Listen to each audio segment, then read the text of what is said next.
Hoje, Yeonjun fará o mesmo que ontem. Passará horas cercada por livros, falando e escrevendo sobre eles. Nas horas vagas, vai comer, conversar devagar sobre a vida, ficar triste e feliz ao mesmo tempo. Quando chegar a hora de fechar a livraria, vai sair pela porta com o coração preenchido, achando que aquele dia foi bom. Quando chegar em casa, vai ler um pouco e depois se deitar. Vai dormir pensando numa frase que leu em algum lugar. Um dia bem aproveitado é uma vida bem vivida.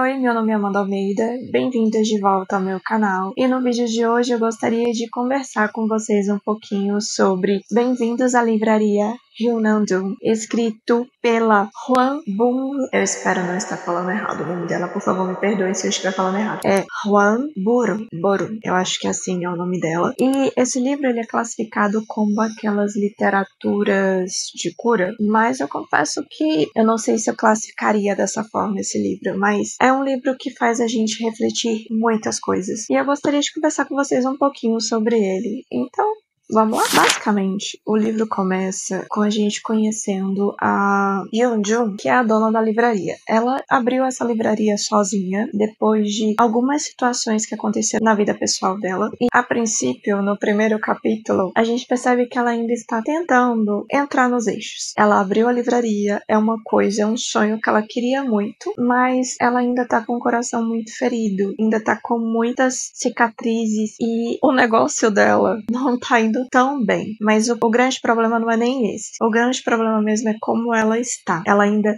está em processo de cura. Até que as coisas começam a mudar. Ela contrata o primeiro funcionário, que é o Minju, que é um barista, que vai ficar responsável de fazer os cafés na livraria. Mas o mais interessante desse livro é que a gente vai acompanhando a rotina da livraria. Volta e meia, em alguns capítulos a gente até tem outro ambiente, mas a história se passa na livraria. E a gente conhece cada uma das pessoas que estão envolvidas com a livraria. Inicialmente a Yeonjun, que é a dona da livraria, né? Que a gente pode dizer que é a personagem principal, mas eu acho que todos são principais nesse enredo. Depois tem o Minju, que é o barista que ela contrata. E vai aparecendo outros personagens, como por exemplo a Jimmy, que é a fornecedora da God Beans, que é a fornecedora de café para a livraria. Depois aparece a Johnson, que é uma mulher que pediu demissão e tá em um ano sabático. E ela vai todos os dias para a livraria pra tricotar. E ela faz tricô, pede café, toma, mas ela gosta do ambiente da livraria porque acalma ela e ela fica fazendo tricô. E assim vão aparecendo personagens, pessoas que passam naquela livraria, que são clientes e que acabam se tornando clientes recorrentes. E isso é muito interessante porque a gente vai acompanhando a rotina da livraria. A Yeonjun, ela começa a ampliar o negócio dela. Então ela começa a fazer book talks, tem a rede social da livraria, tem o blog da livraria que ela sempre tá colocando textos. De repente, chega um cliente e pede a opinião dela sobre livros e recomendação de livros. E ela faz uma coisa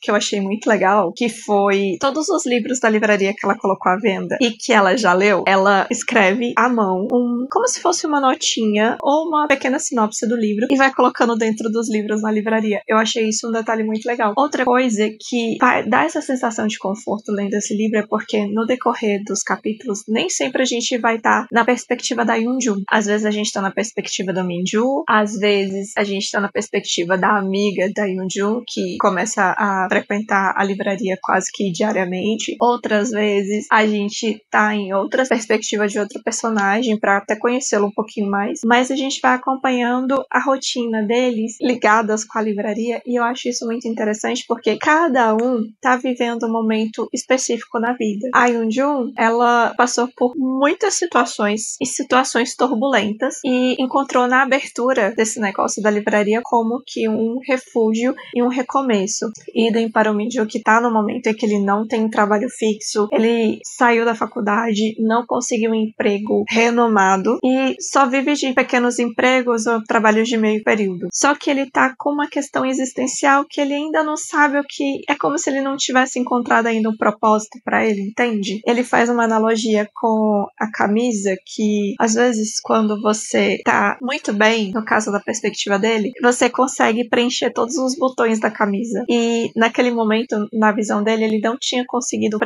fechar todos os botões. E você vai acompanhando a trajetória do Minju, até mesmo nisso, dele encontrando um propósito. E isso é muito interessante porque cada um dos personagens tem uma questão. Por exemplo, a Jimmy, ela tá num casamento muito ruim e ela vive reclamando do marido dela e tudo mais, e a gente vai acompanhando esse dilema dela, não com hiperfoco e nem muitas vezes assim com foco narrativo nela, mas conforme as conversas, as interações vão acontecendo, você vai percebendo o que tá acontecendo na vida dela. Então essa forma de narrar eu achei muito interessante, de verdade, eu gostei demais. Foi por isso que esse livro me trouxe muitas reflexões. Para começo de conversa, a Amanda do início dos 20 anos tinha o sonho de montar um café com uma livraria, e lendo esse livro isso me voltou demais. Eu acho que eu adoro café, gente, e livros são duas coisas assim que combinam demais. E foi interessante perceber que volta e meia no livro a Yoon-jun fala sobre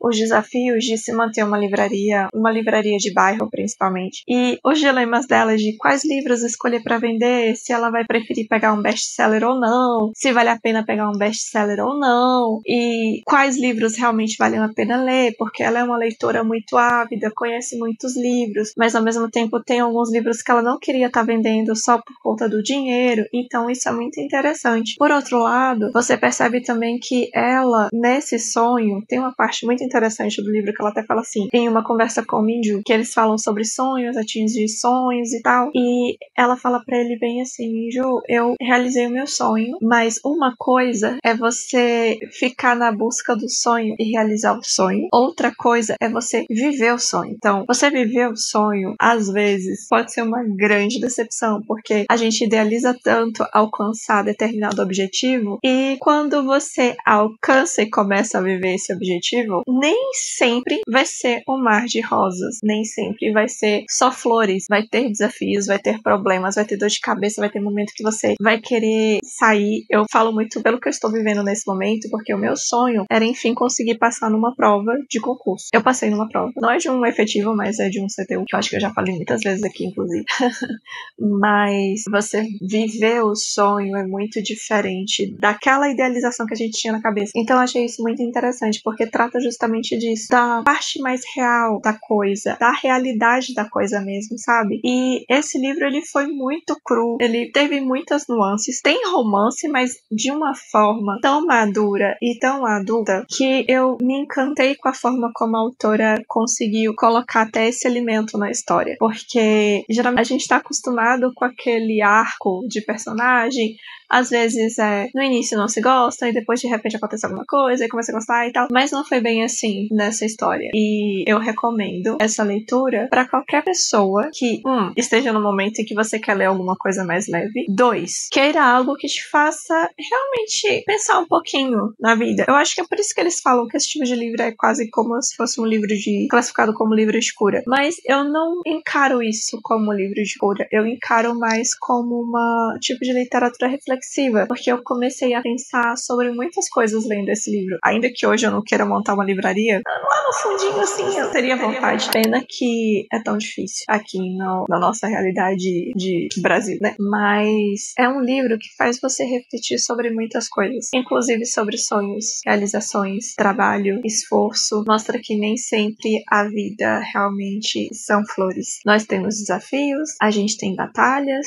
a gente cansa, mas no fim sempre vale a pena perceber que tudo isso vale a pena. Eu acho que uma coisa que ficou muito na minha cabeça é que a Yoo-jun, apesar de todas as dificuldades dela, no final valeu a pena abrir a livraria, viver aquilo que ela viveu, passar por aquilo que ela passou, pra no final da história, porque a história ela não termina, ela dá a sensação de que até hoje eles estão lá indo trabalhar, abrindo a livraria e tudo. Então assim, é um livro que realmente aquece o nosso coração e faz a gente refletir sobre algumas coisas. Eu recomendo. É um livro pequenininho que dá pra ler rapidinho tanto. E a tradução tá muito bem feita. Eu não encontrei nenhum problema de tradução ou de escrita mesmo, que eu li outro livro com essa temática, que eu não trouxe resenha aqui pro canal, mas que me deixou um pouco chateada com relação à diagramação do livro. Eu percebi algumas falhas na escrita. Nesse daqui não. Ele tá muito bem diagramado, a letra é bem confortável, então é um livro que eu recomendo de olhos fechados, porque ele realmente é muito bom. E se você tá precisando de uma leitura leve, essa é uma ótima dica. Então,